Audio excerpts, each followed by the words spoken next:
The smaller you are, the smaller your world is. Puddles are lakes, and rocks are mountains. Grasses are towers, and leaves are trees. Spiders, bees, and flies can kill you. Raindrops can crush your home.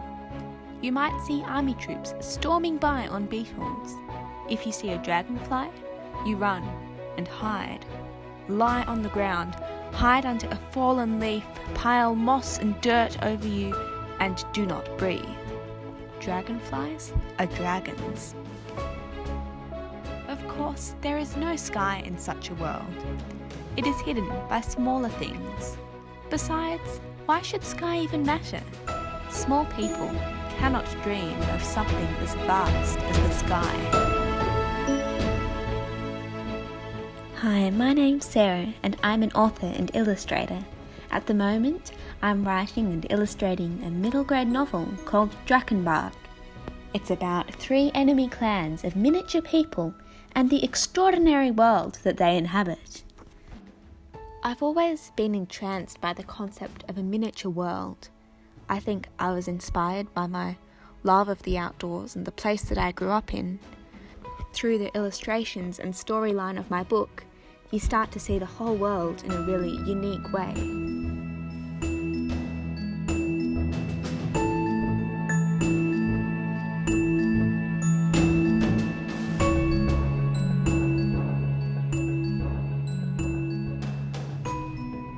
Bat was gazing up between the grass blades, his face turned upwards, imagining.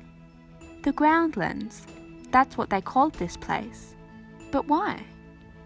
Were there other lands? Lands that weren't on the ground? What was that sound? Was that just the grass rustling in the wind? Or was there something else? Somehow it just didn't make sense, and Bat didn't like questions without answers.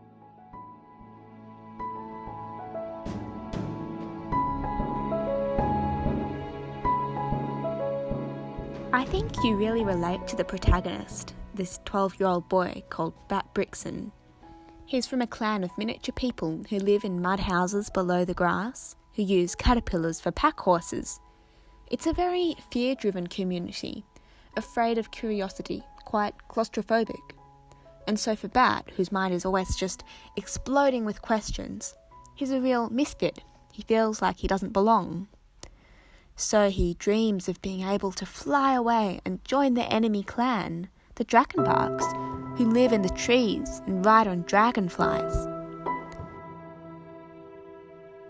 The story is centred around this journey that Bat goes on. One day he flies away on his pet moth to discover a world he never knew existed, where villages and fortresses are hidden in the treetops, and adventuring heroes undertake desperate raids on dragonflies. For the first time in his life, he discovers trees and sky and sees the world from above. He was angry. It hurt, but he couldn't stop, and that hurt more. Like his lungs were in a tight cage, and a beetle was tearing at his throat with its claws. "I'll fly away," he muttered deliriously. "I can't stand it here. I can't stand it. I'll fly away." "But you can't fly! You don't have a dragonfly!" shouted Tevs. "We don't have dragonflies. We ride on caterpillars. And caterpillars don't always stay caterpillars," he said in a choking voice. "They fly away if you let them, Tevs." Then the air and the earth melded into one. The vines of Tangled Heap darted down beneath him, and he was flying. And he felt as if all his life he had been dressed in a shadow, and it had suddenly been peeled off him like a cloak. He was free.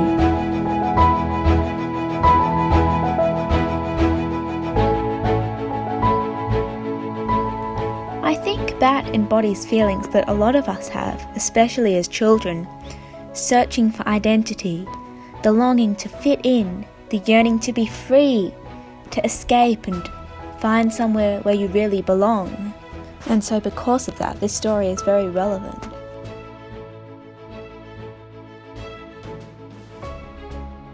Ultimately, the story of Drakkonbarq asks questions that aren't easy to answer. can anyone ever fit in? Is there more to the world than what we see?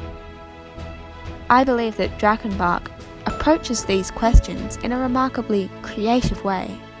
It's full of adventure. It's funny, there's this sort of gentle humour about it, exquisite illustrations, and it's just a dramatically powerful and beautiful story. It was coming evening outside. Bat laid his head against Moth and stroked him gently. The world was hazy and green, but Bat knew that somewhere up there was a great blue space called sky. He had been there, it was true.